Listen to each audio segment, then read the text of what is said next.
We are live once again from the Portland Media Center. Hello, everybody. It is me once again.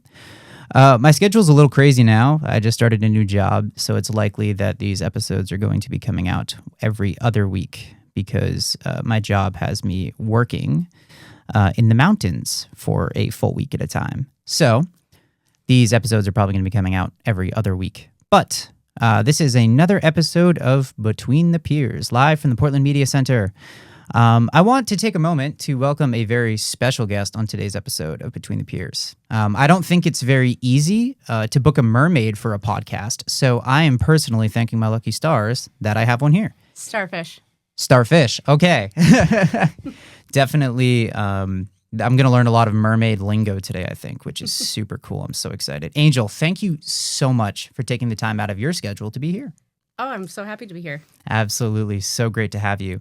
So let's just start with the very beginning. Can you take a moment to explain who you are and what you do as a mermaid? So that's a very dynamic question. Sure. So I'm Angel. I am also known as Merkara the Mermaid. Yes. And Merkara began, 5 or 6 years ago when I started working with Mainly Mermaids, a fitness group that really was the first to put their fins in the water, so to speak, in Maine. And since then, that took me on a path to getting my Lifeguard certification, my water safety instructor certification, my PADI-Mermaid instructor certification. Sick. And so really just rounding out all things water, I guess. All things water. And I was also a scuba diver before, back when I was younger, but the joke is I've gone tankless. Okay. Now, once you get a breath hold close to 3 minutes, it's whoa. You don't 3 really, minutes? Yeah, and the joke is too. I work at the dive shop, Aqua Diving Academy. Great. And so I always say I don't want to lug around all of that heavy equipment, and the people I work with go, well, your tails are like 25 pounds, so you're still lugging around the equipment. Just not the big old cumbersome tanks, and you don't feel like Iron Man when you're in the water. They have it feels a point, much though. more. It's still kind of, I'm still lugging stuff around. But so, but that's kind of how I would explain what I do. It's a lot of different things. That's so awesome. So where did the name Merkara come from? So Merkara, during COVID, my dog for Mother's Day and her father got me a gift to do Mainly Mermaids out of Old Orchard Beach. Okay. And you had to pick out a mermaid name. And so as someone that's had the name Angel, which is whimsical and magical and not of the mermaid persona. Yeah. It's angels are in the sky. I was just sick of having something that was always so kind of cutesy. So I really was putting so much work into what is my name going to be. Okay. And so I stumbled onto Merkara, which is a goddess over around, India, that kind of area of Asia, and it's a goddess and a protector of the waterways and a guider. And it's so ironic now because I never saw when I first signed up that Merkara would really become something. And so when I went in for the first class, the instructor thought I said Merkara. And looking back, I think it was just fate because I do feel that I guide people in the water, and I'm so proud of that, and it really has come full circle for me. Okay, that's super cool. So Merkara became synonymous with your identity in the water. It's my persona. Yeah. Your persona. Oh, okay. Yeah, no, I think I have a question in here about personas. I definitely want to broach that topic later on because I think that that's super cool. How deep and how into the culture mermaids get. So that's really neat. But let's start here. If you could make a pitch for recreationally mermaiding, say I wanted to try it, what are the first things you tell someone who doesn't know the first thing about it? Safety. Safety. So absolutely make sure you're safe. there's so many ways to get into mermaiding, and you don't have to be a professional. You don't have to have a certification, though that's pretty helpful. Mm-hmm. And there's so many different schools out there for characters or just for fun and amazing pods. But my first recommendation is going to be safety, because when you get your legs binded, the whole point of being a professional mermaid and guiding people into advanced mermaiding, Mm-hmm. you make it look easy. Okay. It is not. There's no breathing. There's no oxygen. There's no gravity. And so just being safe and knowing how to move is my first spiel. I always want to tell people, make sure you have a buddy. Make sure you've looked into the right equipment. So safety first. Very cool. Yeah, when I was studying up for this podcast, I started looking at pictures of mermaids, and I saw them like swimming with like whale sharks and swimming with like fish, and I was like, that's super cool. But that's definitely the end of the line compared to like just starting out, for sure. I would highly recommend, jumping in with whale sharks and a tail should be more advanced. I'd imagine so, yeah. Because anyone that's jumped in just a regular pool is going to know the frustration and the hard work it takes to not freak out and how to move. And so. Okay, very cool. So safety is the first paramount point that you'd always make. Yeah, always, But the other part, too, is get your equipment, know what you want to do with it. So I think Maine is in a unique position. Mainly Mermaids does an amazing job of I love this. I love this so much. offering up opportunities that aren't had elsewhere in places where mermaiding is more prominent. Okay. So where there's just like the PADI and the SSI and the NAUI certifications in Florida and warmer waters. But we have this opportunity at Mainly Mermaids to get people in to these tails, and it's more about movement and maneuvers, synchronized swimming, dance, and really building core work and making it a fun, social, fitness, and just all around enjoyable atmosphere for fun. Sure. That you don't see anywhere else, honestly. And then you've got the certifications through places like PADI, NAUI, SSI that overlap with the freediving. Okay. Which really draws into skill, ability, and then, your body, your CO2 tables, how to correctly breathe, all of these things. So there's so many options to mermaiding, as well as you put on a tail and you sit there and you wave. And you're in character. So there's so much to mermaiding. So what you're telling me is that if I wanted to be a mermaid, I'd have to look into chemistry.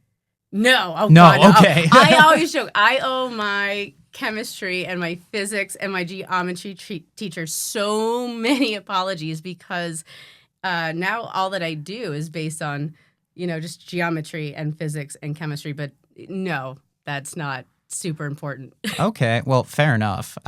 So let's talk about tails, because I think that tails are like the coolest part of the mermaiding. How do you go about getting these tails, and who sells them? Who sells these giant tails? I was lucky enough to do a tail talk for Maine, which was really fun. Oh, neat. Yes. And I think it's so important. I began just by experimenting.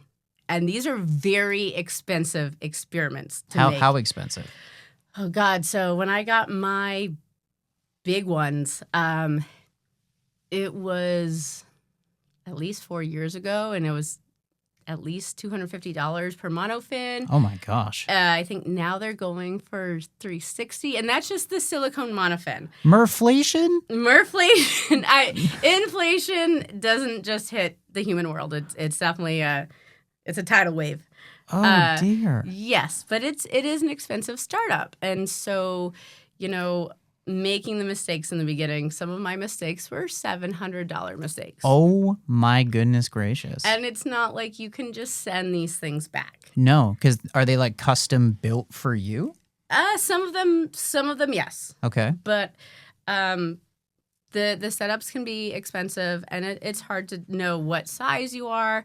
I'm a huge fan of Merkara. I have quite a few fins and tails from them, as well as many other companies.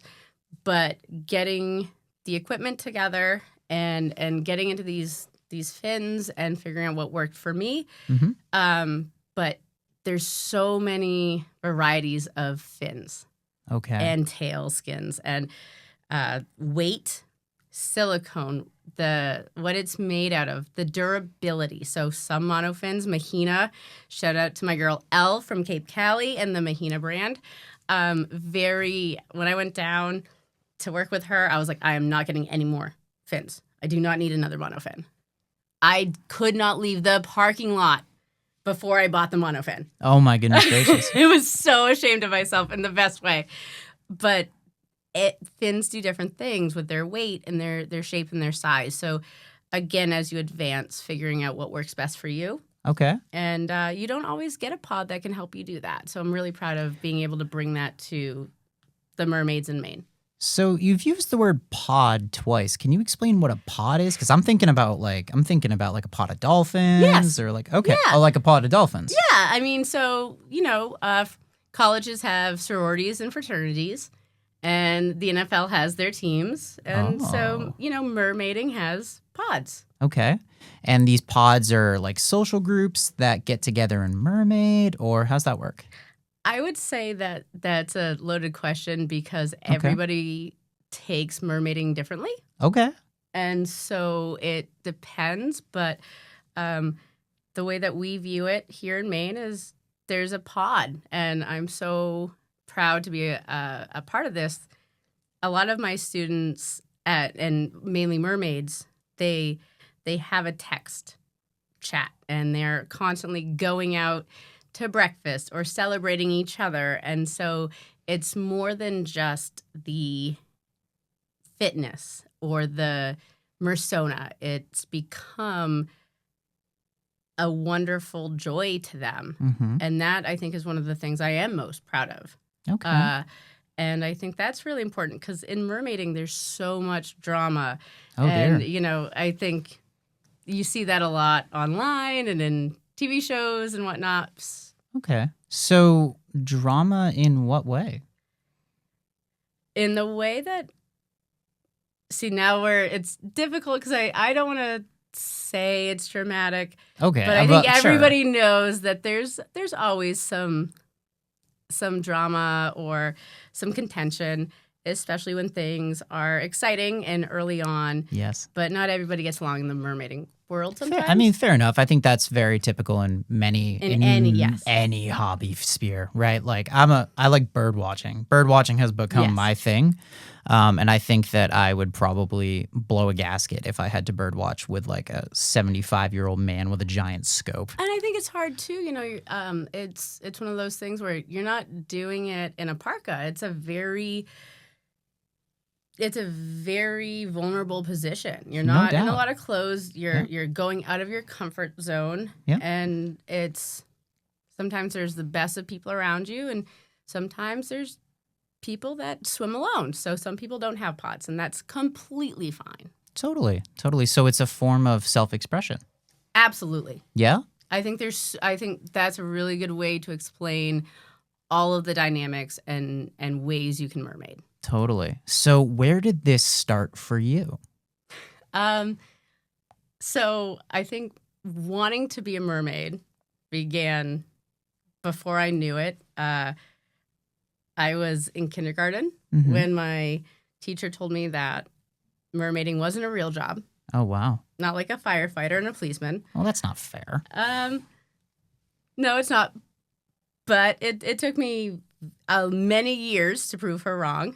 But for me, it started around COVID when my dog got me the mermaiding class for Mother's Day. That's so sweet. I love it. Yeah. Who's your dog? My dog Kona. Kona. Okay. Yeah. What kind of dog is Kona? She's a Rhodesian Ridgeback A mix. Rhodey. Ooh. Yes, and she does not swim. She's not a swimmer. No.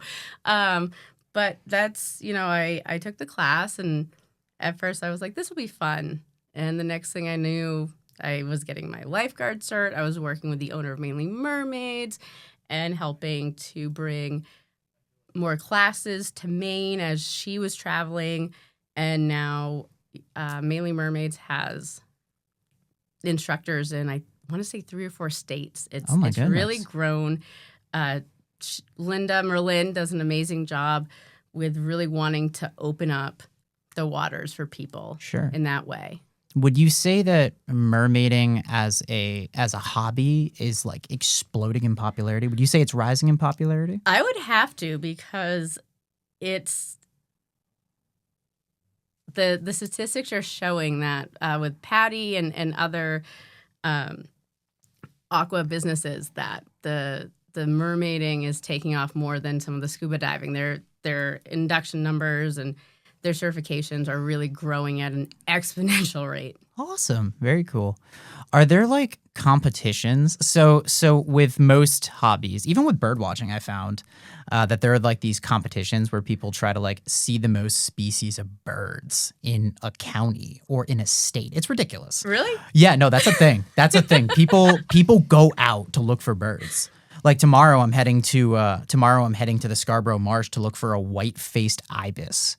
I don't know what this bird is, but apparently I'm going with this group who are like trying to up their levels to like beat each other in the leaderboards, looking for this bird. It sounds like Pokemon. You gotta catch them all. Gotta catch it. Exactly. Yep.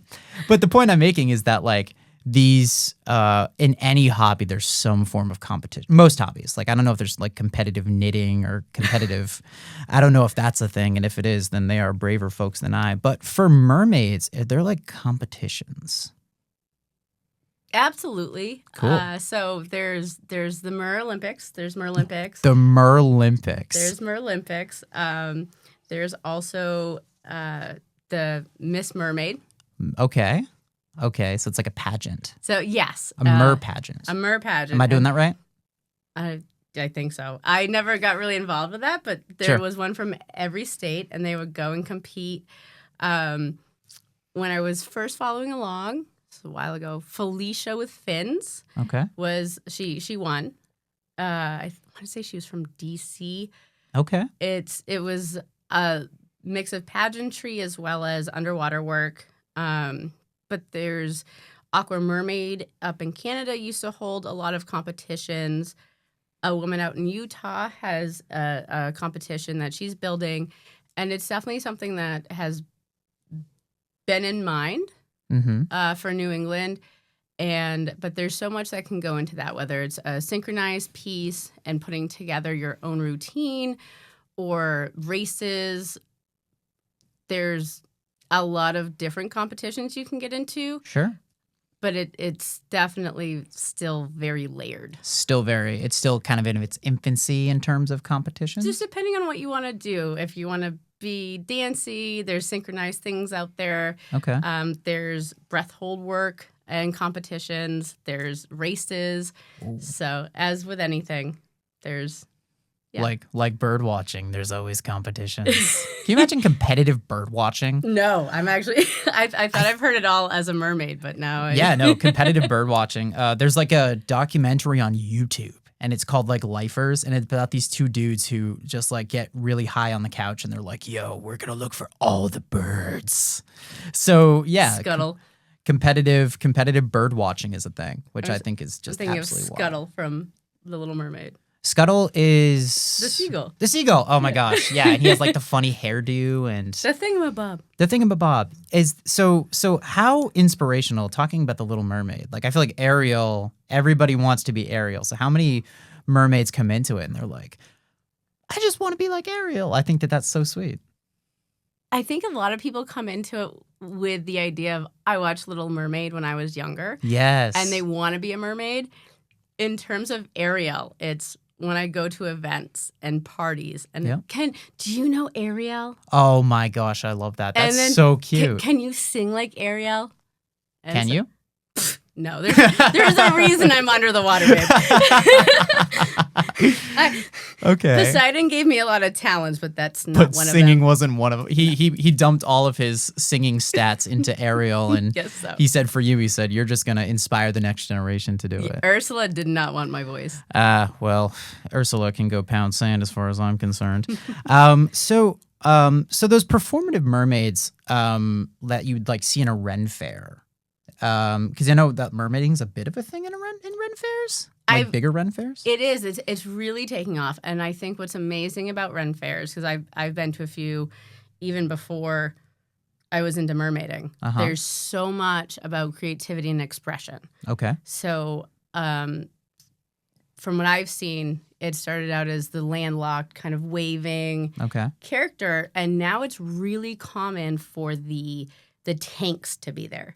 And the smaller tanks, enough just for some backflips and front flips and kisses, which is still extremely difficult. Sure. Oh, yeah. No And doubt. Finfolk, which is another amazing brand, they do a phenomenal job setting up a store and really working the Ren circuit from what I've seen. Okay. So is Finfolk like I think I remember reading that Finfolk was like a beginner. Is it like a beginner? They have different levels. Sure. So they have some fabric tails, and they're amazing for they create and design a tail, and it comes out once a month. Oh. Yes. And it's like a really cool tail. Yes. And sick.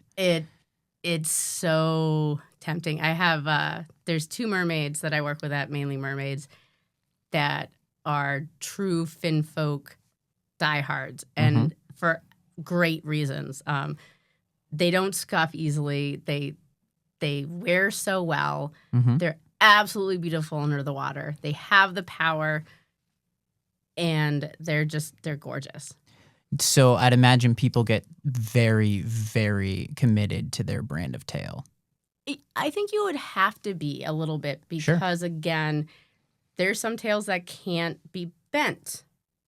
So I have had to get really creative with storing some of my silicone monofins from Merkara around my house.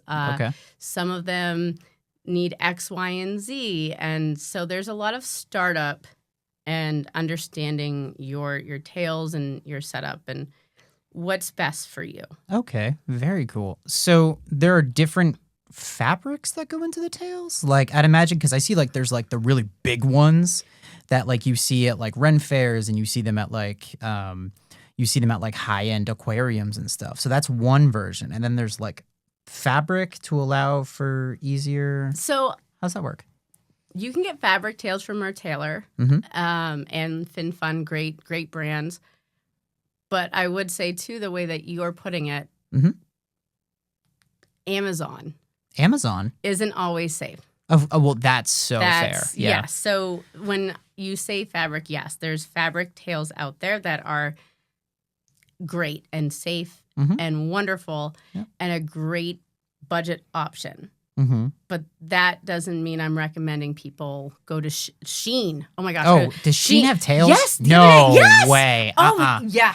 Right? That's a no-go. That is so a no-go. What the heck? I understand being on a budget and trying to save some, sand dollars. It's hard. Sure. As a professional mermaid, I know it's hard. But that's why I'm so dedicated. I love helping people figure out which monofin and tail works best for them. Sure. So this kind of, so I think mermaiding and these tails come from like a cottage core industry. So in the backpacking world, we have like your standard brands, and then we have our cottage brands, right? So backpacks like JanSport or Osprey. These are backpacks that are more so in like a standard brand, but then there's also a bunch of like smaller designers like Volpe or Nashville Packs that make their own stuff. And I think that while these do work, the real artistic display and the ones that you'd recommend are kind of in those like local designers who make their own tails versus like large made-to-order batches, right? if you would calling Shein and Amazon the Maid to order large batches, yes. Yeah. I think Mer Taylor and Finfolk and a lot of other name brands have gotten large enough that they are in some ways name brand to mermaids, but they are artistic and they are dedicated and more of that cottage that you're talking about. Totally. Yeah. Yep. I'm still at a loss for words that Shein has tails. I might I think after this I'm gonna have to look into Shein tails just so I can be like, this is not real. I'd imagine those would just like scuff up and they'd be gone in an instant. I'm more worried about what happens before they get scuffed up. Can you swim in it? What's that look like? Do you think it would be like too restrictive, or do you think it just? You know what? I should have ordered it, and I should have tried it out myself. Well, as long as you can do that, I would trust you to do that because you're a master at this. But I always swim safely, so I make sure that I have somebody with me, somebody also that isn't just, I don't just have like my niece or somebody.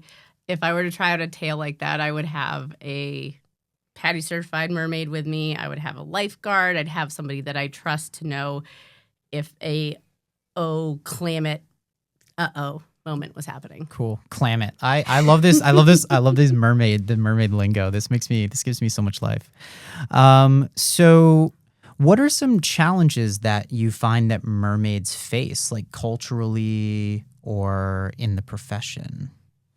So not to sound vain, but I think that any mermaid and any swimmer, anybody that loves to be in the water is going to tell you, especially maybe just as a female, okay, hair care, skin care. Especially man. in the northern states with chlorine.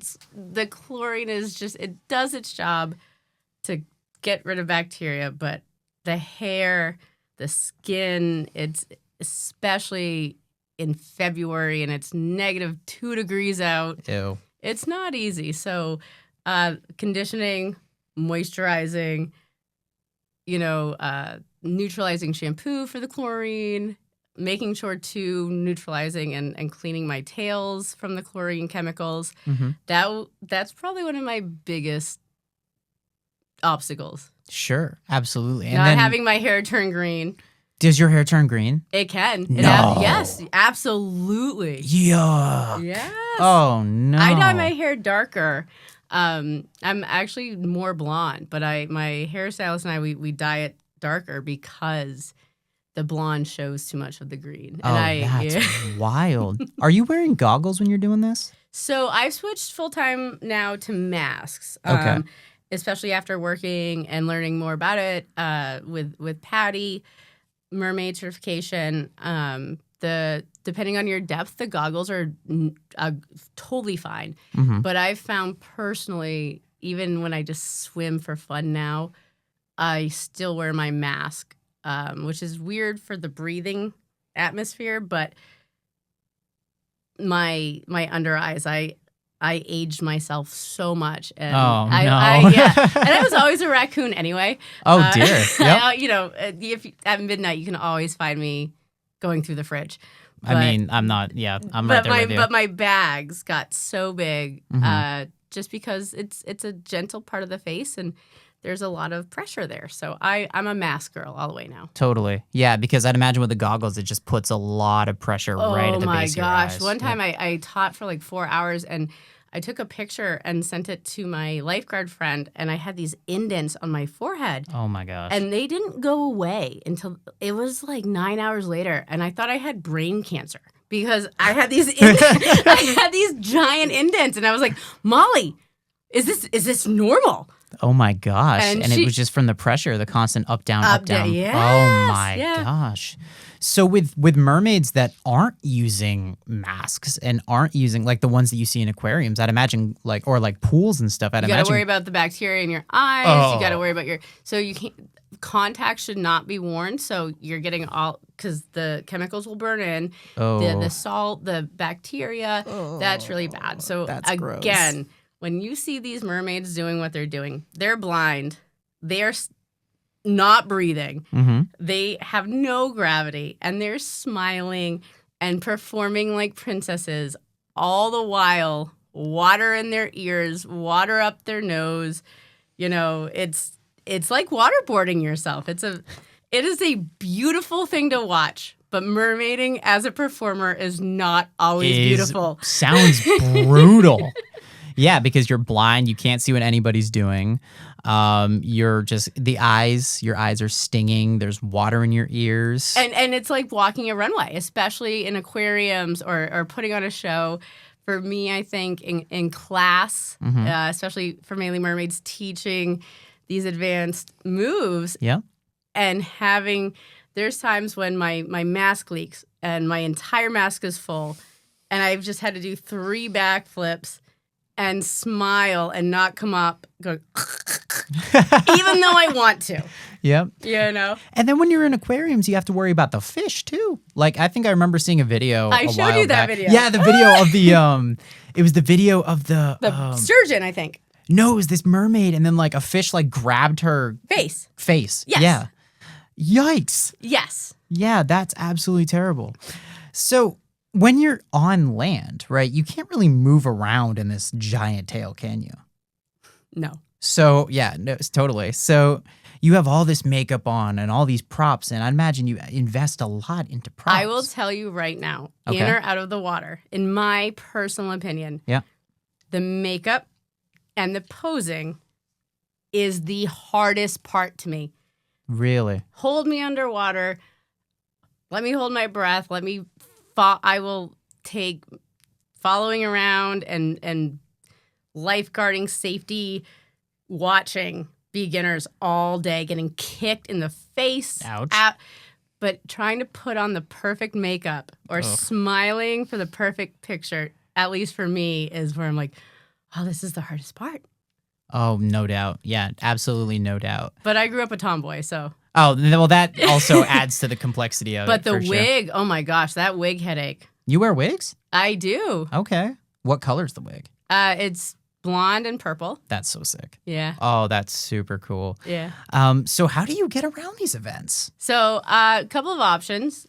I'm either in the water first, or we have meranglers. Meranglers. Yes. Okay, so what is a merangler? So a merangler is basically, it's a bouncer. It's a roadie. A bouncer and a roadie. And a roadie. And a gopher, a fix-it-all. It's somebody that makes sure we're rolled out and put in the water. If we don't have legs and somebody's trying to run off with some of our equipment. Oh, wow. We've signaled to the wrangler if there's an emergency and we need to be taken out. Yep. And even for dry land stuff, having somebody making sure the wig isn't slipping. Okay. If we're taking a ton of pictures with kids, yep. If the lipstick is drying out or there's lipstick on the teeth, that's you can't have that. It's your merangler's job to notify you and to help fix it. Yes. Okay. Yeah, so and then holding on to the chapstick, holding on to the water. So this is your designated person with 2 legs to take care of all the things you cannot do because you don't have both your legs. Hopefully, yeah. So hopefully. So in the beginning, it's not easy to have a merangler or somebody that is there for you. That's when you first start out, that either you're paying somebody. Yep. Or you have a friend, or a lot of mermaids, amazing mermaids.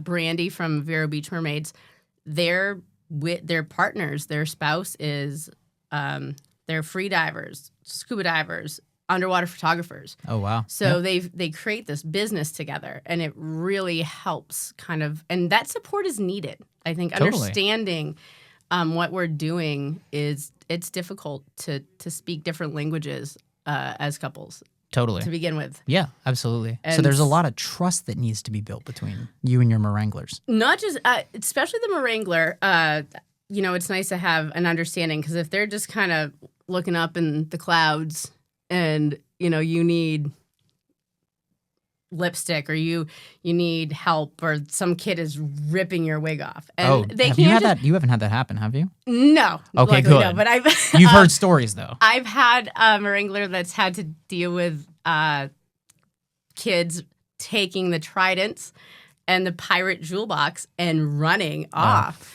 And the Merangler also can't just go, hey, what the you doing? Because you have to stay in character.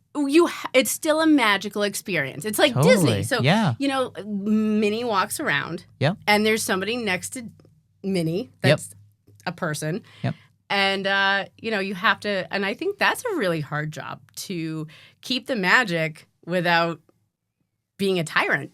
Absolutely. So it's kind of like mascot handling. Yes. Yes. Yeah. So like with like, I go to a lot of Mariners games, and Beacon the Puffin is off doing his Beacon the Puffin thing, but there's also somebody who's always there as well with Beacon to kind of speak in a situation where like somebody tries to pants Beacon or tries to, which I imagine has happened before, or tries to take his glove off. I would say too, in some ways, Beacon has skates on, and Beacon can't speak for himself. So there's a lot of Mersona or Mariner-sona going on there. Mariner-sona. Absolutely. So, you don't always have your feet and your legs or your vocalness. So, yeah, that's a great, I think, analogy. Yep. I remember once I was at a game, and it was Beacon's birthday bash. This was like recently.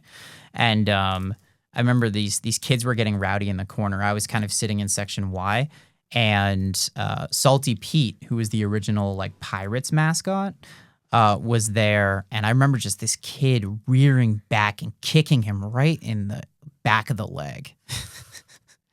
So you need handlers in these situations. Yes. And and trained handlers, Mainly Mermaids, Merlin does an amazing job building this company and doing these events.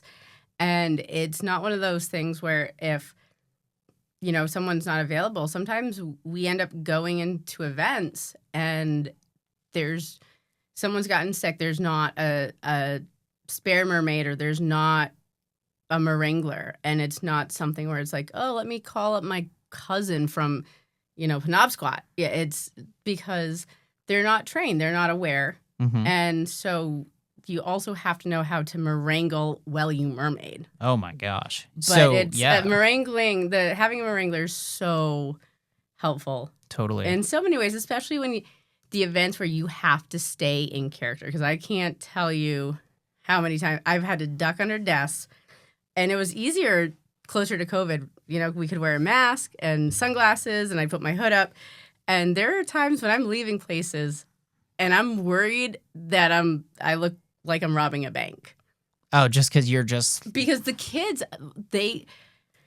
I only once was I ever seen, and the little girl just bawled her eyes out, and it just broke my heart. And then later her mom saw me somewhere else, and she was like, we explained that there's a magic towel. Oh, nice. But breaking that magic is just so...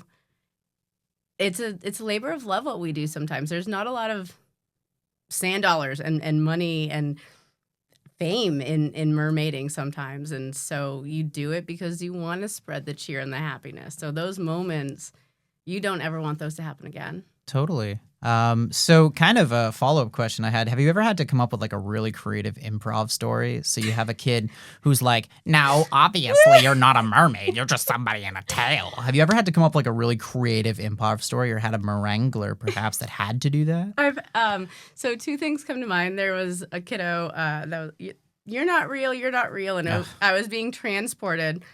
And I don't want to name events. Just totally. I believe in you, and I think that, I would hate for one of my kids someday to hear this. But so I was being moved from an outdoor thing indoors closer to a pool because it was getting dark. And there was a kiddo, and I'm on the wheelie. Mm-hmm. And they were going back to get the chair I was supposed to be in. Okay. And so I'm left alone. You're left alone with this kid? No, I'm left alone with a ton of kids. Oh, no. It's a pool full of kids. It's a community event, right? Okay. And I'm basically on a smaller version of the Home Depot cart. And by smaller version, I mean Barbie version. My knees are at my chin. And I'm only 5 feet tall, guys. Right. And this kid, he grabs my tail. Whoa. And he's pulling me into the water. And so I'm trying to stop myself. And the lifeguards are coming and running. They're not going to make it in time. And all I can think is this cart is going to hurt somebody. Right. The cart's going to probably go into the water, another kid comes up and just decks him. No. Don't touch the mermaid like that. And I could tell you the kid's name, but I won't. No, and it was so wonderful. That is iconic. So you have one kid trying to break the fantasy, and another kid's like, I don't think so. Yeah, and then I think the other one would be what was really funny was in Cape Cod at a Mainly Mermaid event. Yep. This one, kiddo, I was in the smaller kind of infant toddler pool. Okay. Because we always want to make sure everybody gets the experience. So Merlin and some of the other mermaids were in the bigger pool doing the introductions and teaching kids how to use tails. And this little boy was just, and by little, I mean maybe 4 or 5. Oh, so he's like 4. Like really young. He's young, but he's like talking to me. And he had some really good questions. And so where do you sleep? And I was like, well, I like it to be warm. And so do you know about volcanic vents?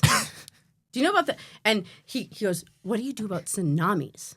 Are you afraid? Tsunamis. And I said, well, those aren't very, don't you guys have big fires? That scares me.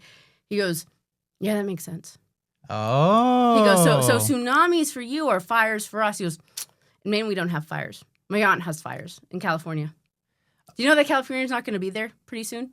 This 4-year-old kid said this to you? Really? The guy behind me was like, how do you have a vocabulary like that?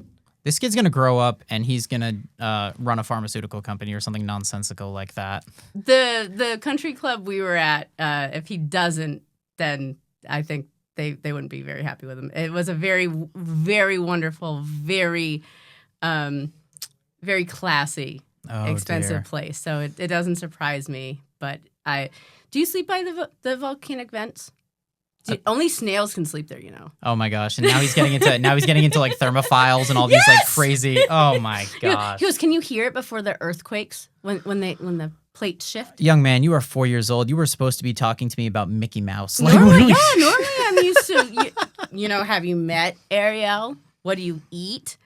And instead, I'm answering global warming questions. And whole conversation with a 4-year-old. Yeah. I think Maine, so funny enough, you mentioned Maine doesn't get forest fires. I think we actually had one recently within the last 5 years up in Baxter.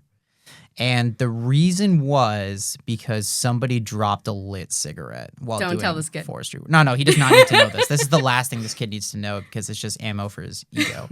But yeah, no. So I was thinking about that when you mentioned, well, Maine doesn't have forest fires. We don't, but we had one. It does happen. I think you guys had a tornado once when I was living out in Hawaii. Did we? Yeah, because Stella, my sister's mom, Stella. Okay. Shout out to Stella. We love Stella. Yeah. We do love Stella.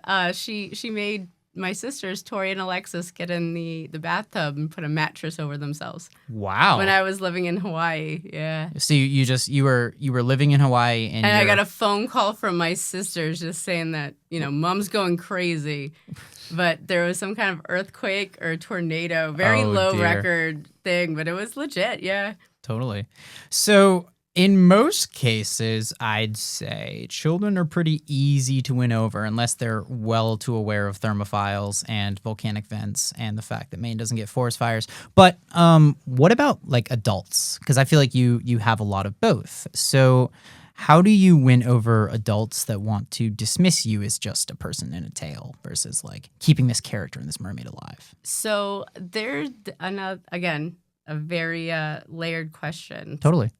Some students come in so eager to be mermaids and they just want to get in. They want to be under the water. They want to use all of the puns. I mean, I probably shouldn't say this, but after listening to Under the Sea for every weekend for years on end, you think to yourself, I hate this song. Oh, no. But at the same time, these mermaids that it's their first time. Yep. that's it for them. This is their first moment. So that's what they want to hear. And you have people that excited. And then you have students that are like, do you have to be so peppy? Or they don't like the puns. And including, there's Wranglers don't just deal with kids and equipment. Staying in character and handling judgy people, or I think this is a very,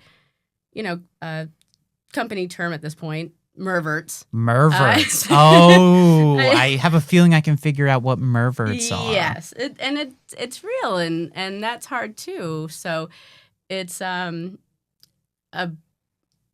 mermaiding is for everyone. Totally. Absolutely. Yeah.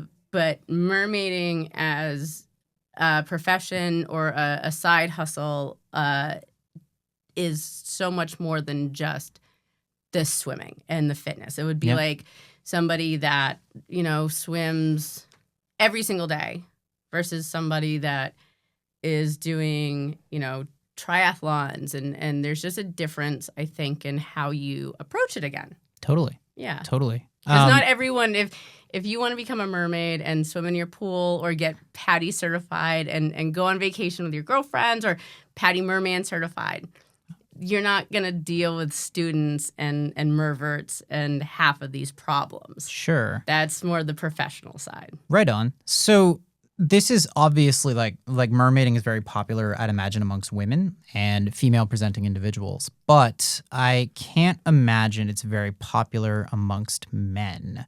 Maybe I'm wrong. I think you are wrong. And I think, I know that because you were my first PADI Merman.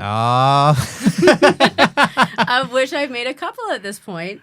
But you were the first PADI Merman certified in Maine. Yeah, that's a plot twist that eventually we were going to get to. Yes, folks. I actually do have the honor of being the first certified PADI Merman in the state of Maine ever.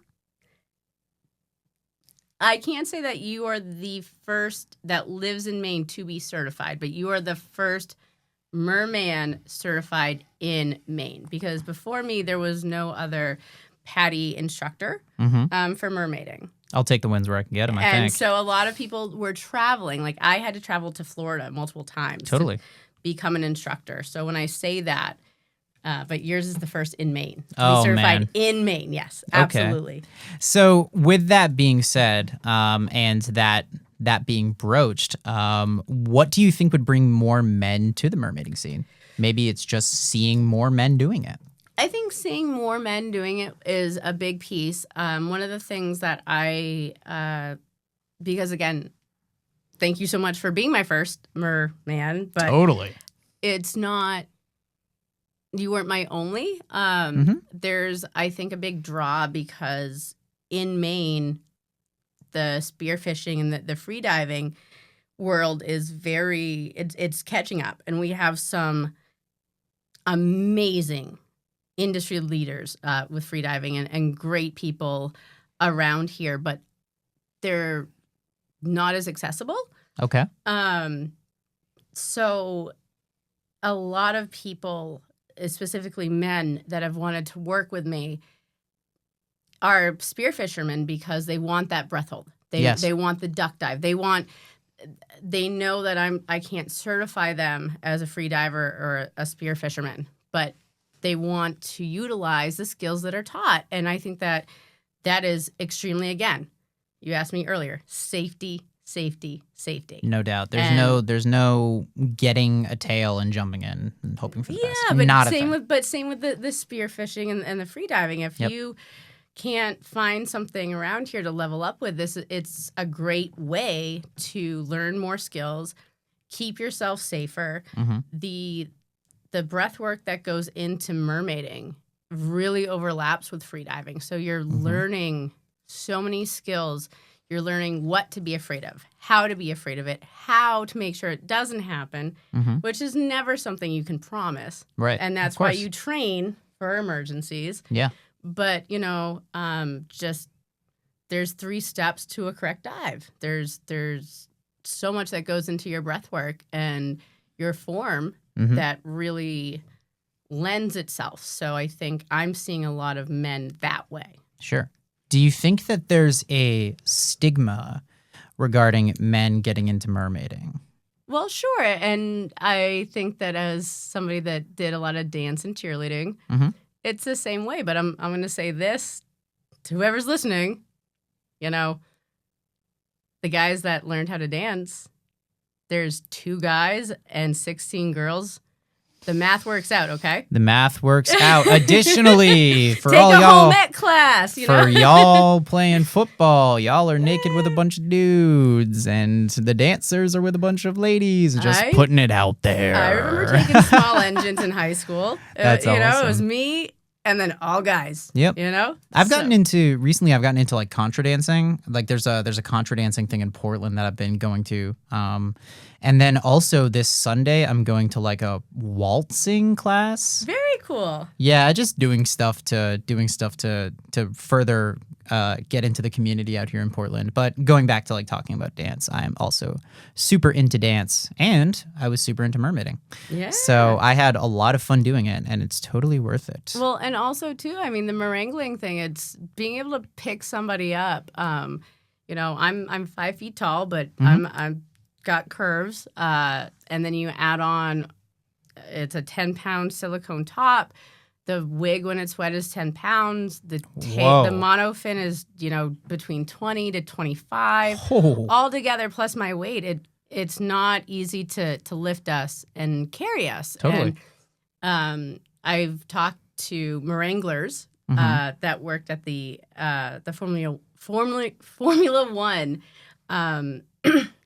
events where they have the mermaids. And early on, the first time they ever had mermaids, they literally had guys carrying them in and out of the stairways. Yeah.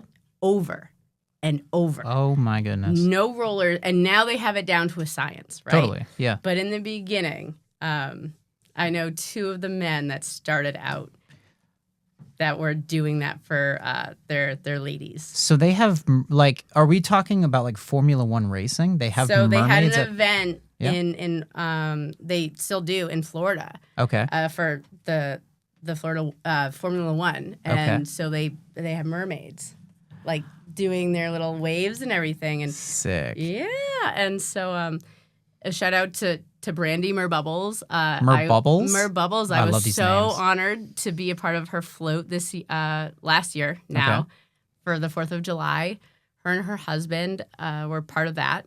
And, you know, just hearing the stories of carrying them in and out and in and out. And if you have a full silicone tail, full on silicone, you have to get lubed up to get inside. Oh my gosh. You cannot change your weight or your by waste anything. Oh my gosh. Because it is made specifically. So it's like kind of like the Radio City Rock ads where you have to be a certain height and you have to be once you buy your tail that way. So you these tails at that point are, you know, $10,000, but we're talking 40, 45 extra pounds, and all that silicone in Miami heat. And I was going to ask, what is that like? Like I don't know, and I don't want to know. It's like Miami heat, and like you're in this silicone wrap, and it's like maybe a couple centimeters thick, and you're just baking in there. Yeah. And it's like you're lubed up, so now there's like...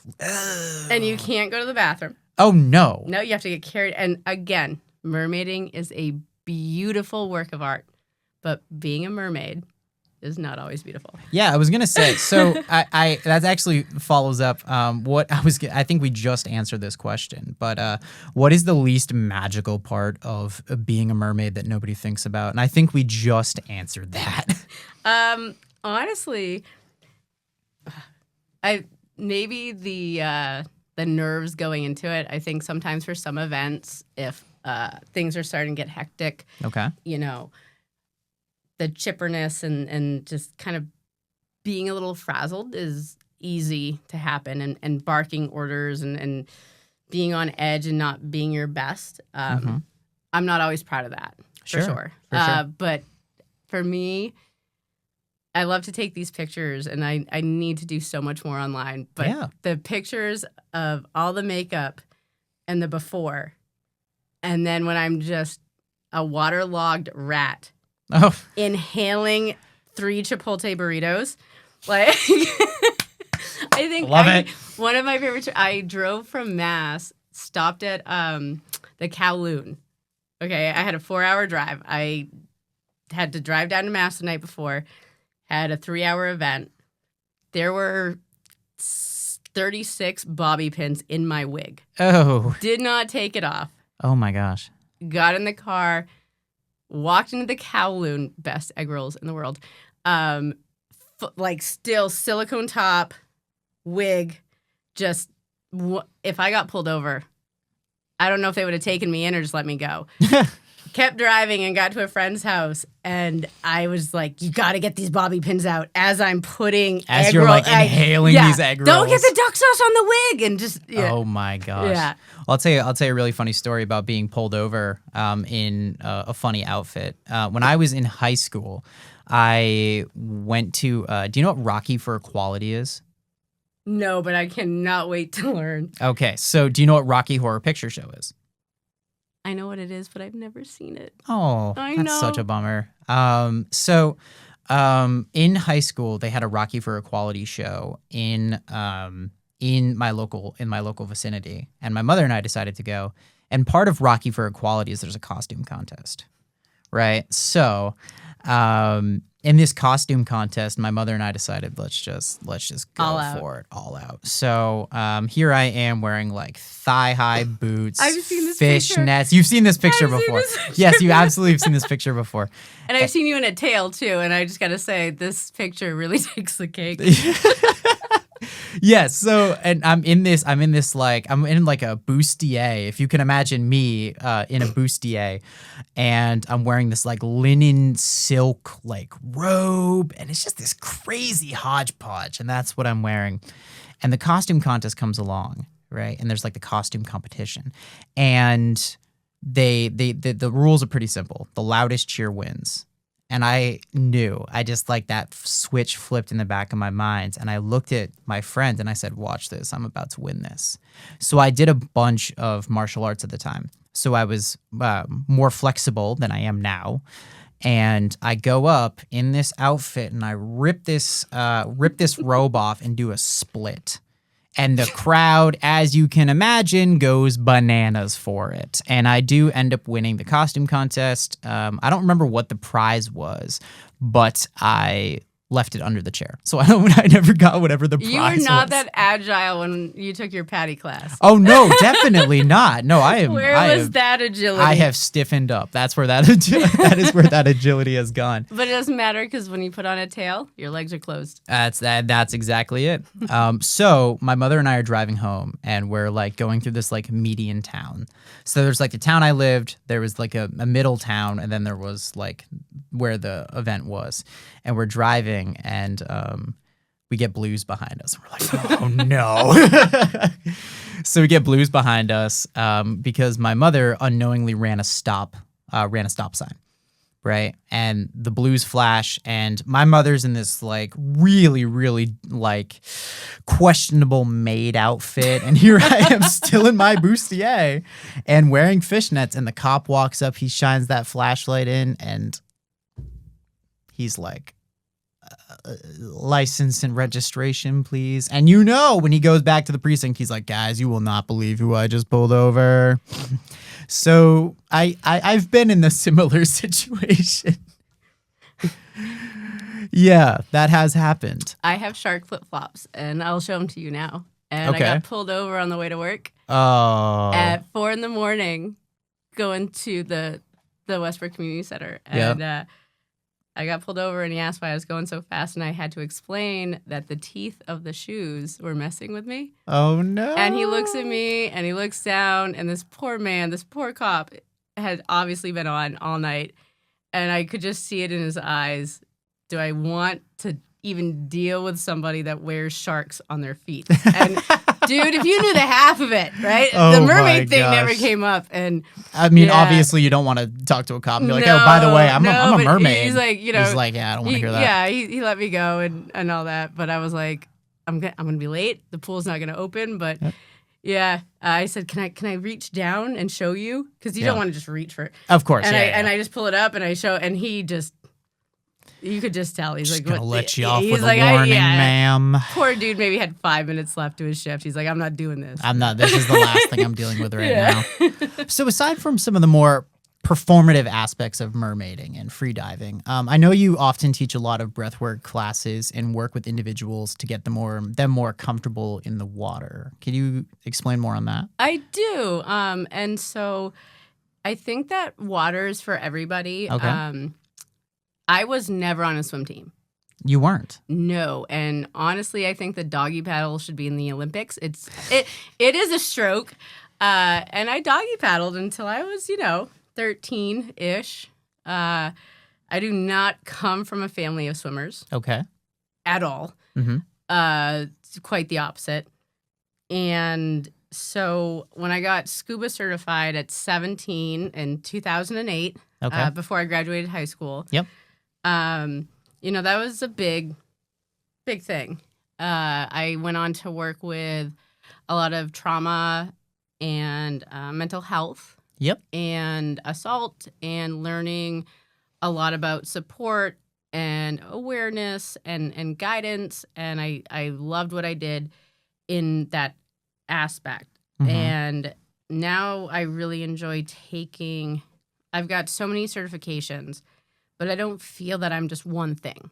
And I think that maybe that chaos has kind of come out during this interview, but I take from my lifeguarding and my WSI and my work with Mainly Mermaids and as a PADI instructor, and I love working and almost life coaching people's needs in the water. So I've worked with people that, my favorite story is a woman that watched her best friend die. Oh my gosh. Of drowning when she was 8. Oh my gosh. Her second marriage was to a scuba diver. And so they were just really missing this piece together. Yeah. So to work with her multiple times and get her to just be able to swim. Mm-hmm. First of all, just put her feet in the water. That's really impactful. Then swim and then snorkel.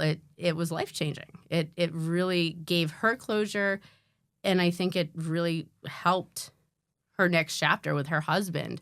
It's called Liquid Courage. It's a program that I've been developing with Aqua Diving Academy, and I work with people at their pace to teach as we go. So if some days all we can do is hold hands and walk back and forth across the shallow end, then we'll do that.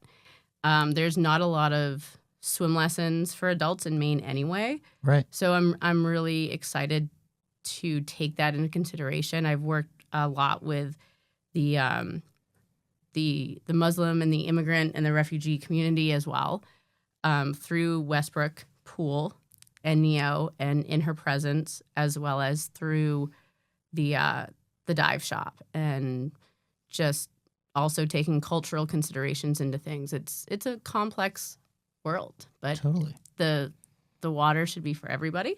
Yeah. And nobody gets the same thing out of it. And I hope everybody, from mermaiding to swimming to snorkeling, mm-hmm. there is something there for you that you will enjoy. That's it's not black and white. Super cool. So that's kind of like a trauma-informed. So Liquid Courage is kind of like a trauma-informed, like underwater and water.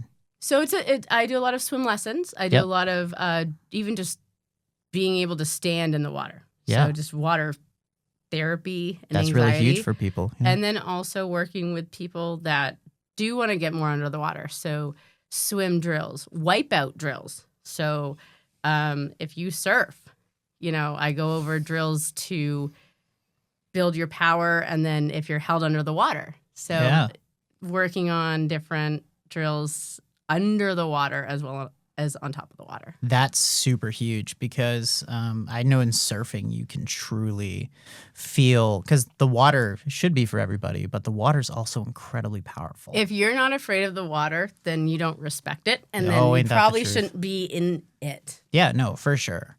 Like when you're surfing and you're on that board and you're looking at this giant, and when you're starting out, you're looking at this giant wall of water coming towards you. And, most professional or most like seasoned surfers would be like, oh yeah, that's just like a 4-foot wave. But when you're on the board staring at it, that thing could be 10 feet tall. You know what I mean? I lived in Hawaii, and so I just saw so much of the power and the agility and endurance of surfing. Yeah. And at the scariest heights. Oh, no doubt. So a lot of respect there. And when I first started doing a lot of this breath work for myself, a few people came to me and they said, oh, have you ever seen Chasing Mavericks? What's Chasing Mavericks? And I might not be getting the title right, but it's a movie with Gerard Butler. Okay. And another guy, and it's based on a true story about a surfer. And so he would hold his breath in class because you couldn't be in the surf competition unless you could hold your breath X amount of minutes, because if you wiped out, you'd be held under the water. For that amount of time. For that amount of time. So, yeah, amazing story, really sad story. He's prolific diver, surfer, all these things. Unfortunately, died very young, out freediving. Yeah. Yeah. No, dear.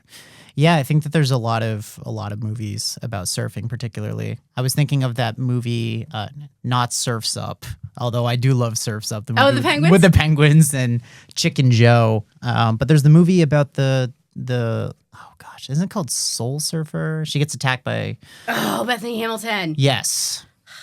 Yeah. Yeah. Yeah.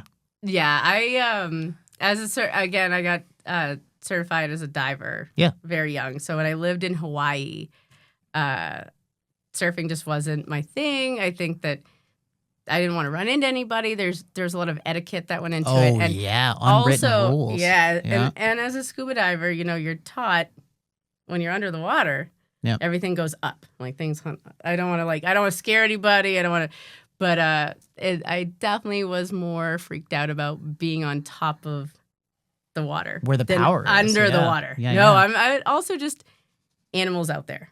So you're talking about Bethany Hamilton. Yeah. Being under the water made me feel better than being on top of the water. That's sure. so fair. Yeah. But Hawaiians will say it. They're trespassing in an animal's backyard. So I don't want to put any bad vibes out there. Totally. So what were you doing in Hawaii? Just being me, I guess. I decided I needed a change, so I hopped a one-way, and I slept in the airport my first night, and Very cool. I went to school out there. That's super I neat. transferred from UMaine, yeah. You went to the university, was it like the University of Hawaii, like the Rainbow Manoa. Warriors? Yeah, Manoa? yeah. The Rainbow Warriors. The Rainbow Warriors, yeah. They That's just tore super down the cool. stadium, I think, today, yeah. What? Yeah, Aloha Stadium got torn down. Why? Because they're going to build something bigger. Oh, they're building a better one. Yeah. Yeah. UMaine just had a renovation to the Alphon Center. Oh, really? I went there for a game a while back, and when I went to UMaine, I graduated in I was held back a year. 2023 was when I graduated, and I went back at the end of 2025, and there was like this giant new part of the stadium, and I'm like, what the hell is this? So yeah, that definitely can happen. Yeah. So in today's day and age, we deal with so many people who want to grow up too fast, right? Yeah. And throw away all the dreams that they have when they were children. Thankfully, you didn't do this. And now you've created this incredible community around the fact that you refused to give up that dream. Yeah, it's funny. My niece, she's older now, but in the beginning, she would send pictures of the family. She colored these pictures, and everybody had legs, and I had a tail. Oh, that's so adorable. I have it on my fridge, and it's explaining me, and it's funny because it's like, what does your aunt do? She's a mermaid. Where does she like to spend her time? Under the water, I think, or with me. Oh, that's so sweet. But I can only imagine, this teacher hearing my niece in first grade explaining my best friend is my aunt, who's a mermaid. Yep. And the teacher can't make sense of that, right? Because it's like, well, what do you mean she's a mermaid? Yeah. Yeah. You're just writing that off as like a first grader who just is like, yeah, she's a mermaid. You know what I mean? It reminds me of this story. I think it was Henry Cavill, the Superman Yeah. guy. Yeah. And so obviously there's so many teachers that hear, oh, my dad or my uncle Superman, and this one kid kept saying, my uncle is Superman, and he was getting in so much trouble. So Henry Cavill had to go in and show the teacher. And I was like, I live too far away. I can't go in and explain this to the teacher. So Right. the magic is there. And I love that. And I got to bring my niece to Aqua Diving Academy, and she got to learn more about the underwater world and diving and just marine biology. And she's obviously got a tail and gone through all the safety factors and all that. Nice. So, yeah, but I think the magic's important. So how do you keep that internal wonder alive within yourself and drown out some of the negativity that comes from those teachers who are like, oh, well, you're obviously not a real mermaid. That doesn't make any sense. How do you keep that internal wonder alive?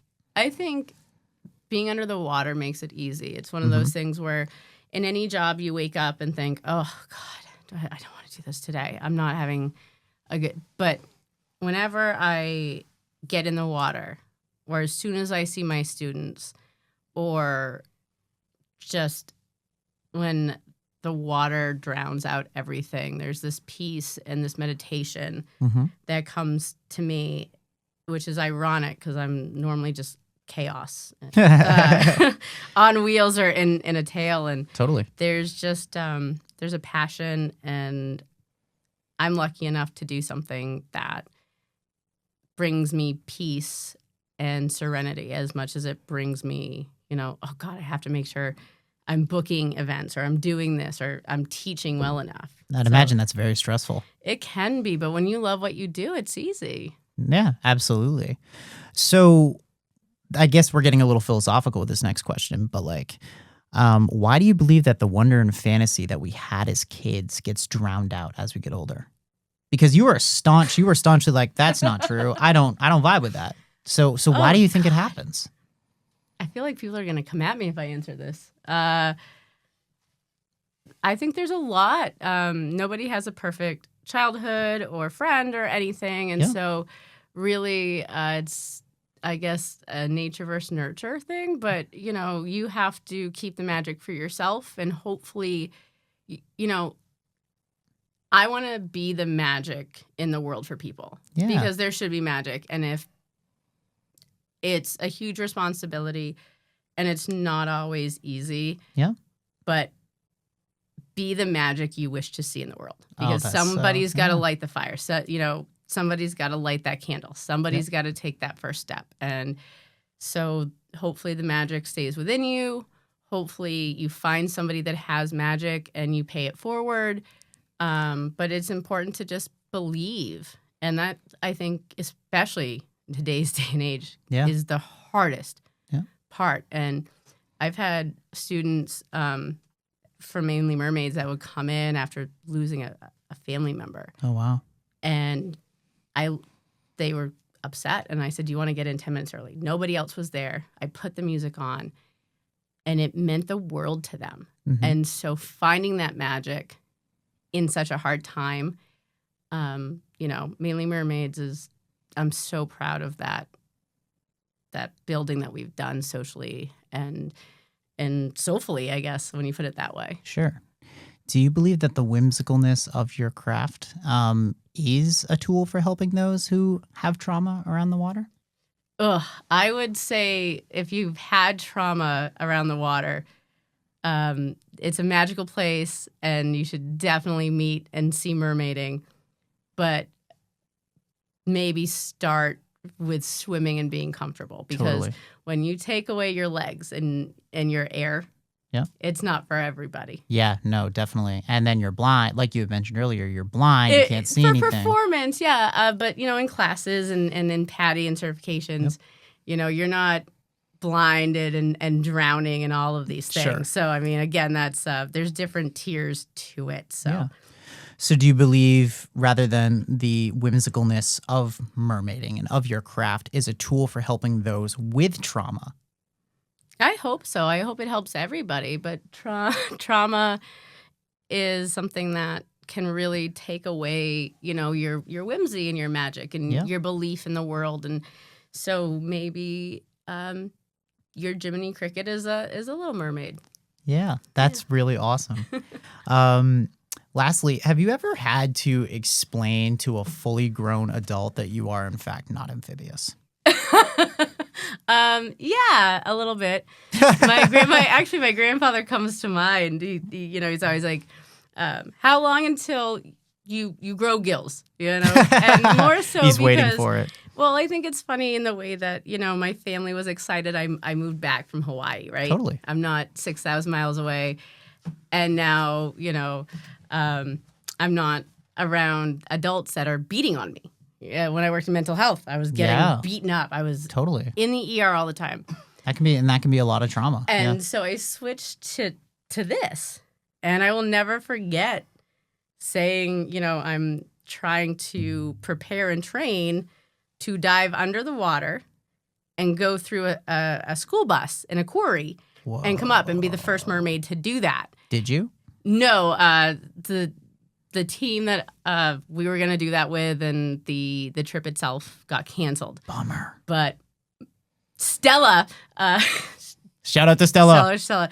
But my family was like, what the shell? They were so excited when I gave up these other big, just gambling and dangerous things. But now it's like, do you really need to hold your breath to 5 minutes? I'm like, yeah, I'd like to. And they don't like that. Okay. They're proud of me, but there's a fear, and I get that. And I have an amazing group of mermaids and mini mermaids, as we call them. Your pod.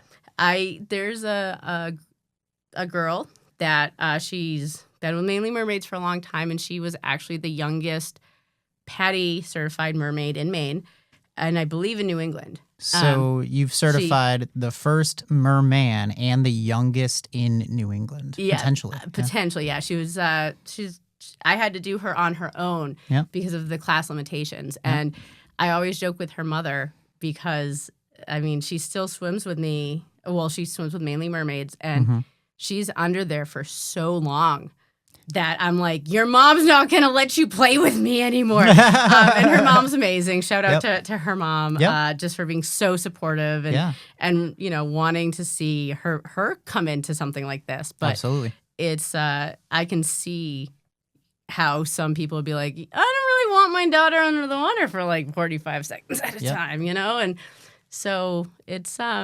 scary and it's beautiful. So would you say that mermaiding has been healing for you?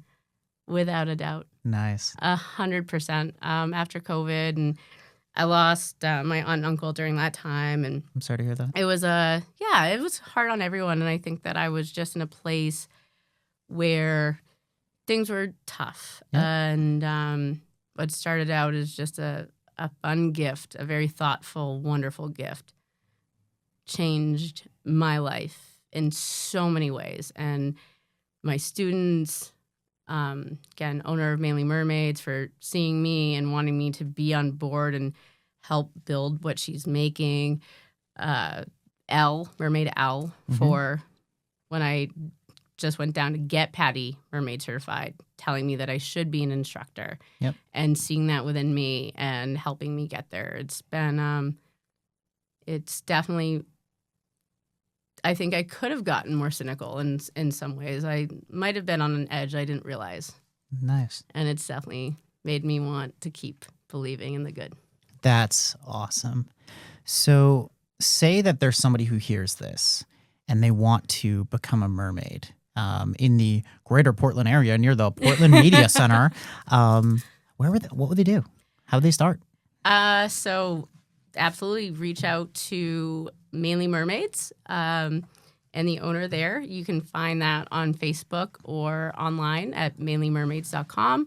You can find me and just myself if you're looking for something a little bit more personalized, like we've talked about, through Merkara the Mermaid on Facebook. And then easy to find me at Aqua Diving Academy next to Becky's there. So there's lots of ways to reach out. I'm not going to give out my personal number or fair enough. I got you. But no, it's easy to track me down. But make sure just safety first. And even if you can't get down to Portland or take a class and you're interested, we are so happy to go over the right tails versus the wrong tails, and don't just get your granddaughter some random tail online because she's 7 years old and wants to be a mermaid. Make Right sure on. you're safe, and if you just take the class. Some of my students are in their high 70s and they're doing backflips. So believe in the magic, believe in yourself, and life's better under the water. The human world's a mess sometimes. Yeah, I think that's a pretty bang up way to finish it. But I do have one more question for you because I love to throw a really funny question in at the end. So have you seen a lot of like movies with mermaids in them?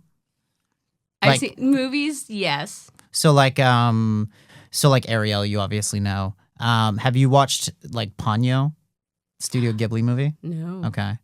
Have you watched Harry Potter and the Goblet of Fire? Oh my God. I have read every Harry Potter book at least 13 times, and I've seen all the movies. Yep. So yes, I have seen that So one. you know that there's mermaids in it. Yes. Yeah, they're because a form of mermaids. Yes. Yeah.